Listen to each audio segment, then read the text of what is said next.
Hi, Prestonwood Baptist Church, folks from the North Campus. I sent this email to you so that you could have just a moment of devotional time. I'm sorry that we can't get together on the weekends, and let me just say I really miss you guys. It's kind of a hole in my soul when I look forward to seeing someone, then we find out because of the mandates of the Center for Disease Control that we can't meet together in groups more than 10. And so we spend a lot of time alone, and we spend a lot of time wishing that we were doing differently. But it's not an accident that the passage that we'll be looking at this week is 1 Peter 4. It says that since therefore that Christ suffered, that we have the same way of thinking. We have to take on the manner of Christ's thoughts, who knew the trial before him and yet set to accomplish it so that he could win for us victory over sin and death. That's the gospel. Because of God's great love for us, he gave his only son.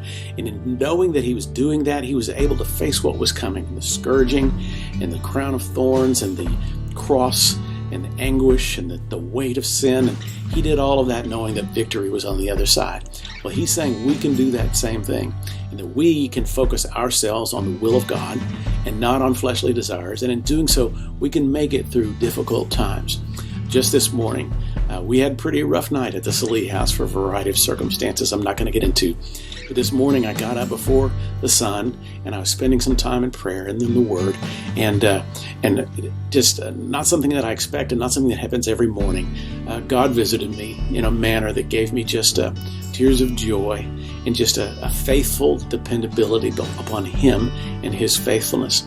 The Holy Spirit just was all over that room. And I began to weep, tears of joy, because I know that God's going to see us through this. And I want you to have that same experience. I want you to know that even though we're not gathering together physically, that we're praying for one another. We're calling and encouraging one another. You probably have seen so many emails or texts coming from me, especially if you're part of the leadership. You're also going to hear them from people in your own class, and maybe even hear from some people you've never heard of before that are going to be checking up on one another to make sure that we stand together, even though we're not together physically.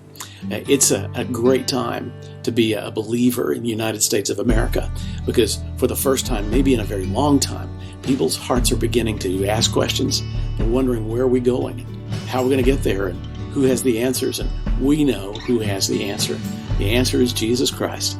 And we can have His mindset, and we can see ourselves through spiritual battles, and we can win a victory. I pray that you will take any information down you see at the end of this video so that you can be in contact with someone. I can help you get some things done. If you're lonely and if you need some groceries, if you need some help, if you just need a phone call, write some of these numbers down at the end of this video, and we can promise that we're going to get somebody to call you. God bless you. We love you, Prestonwood, and we're going to get through this. Why? Because we have the same mindset as Jesus, who knew what was coming and fought through the difficult times to win the victory for us. God bless.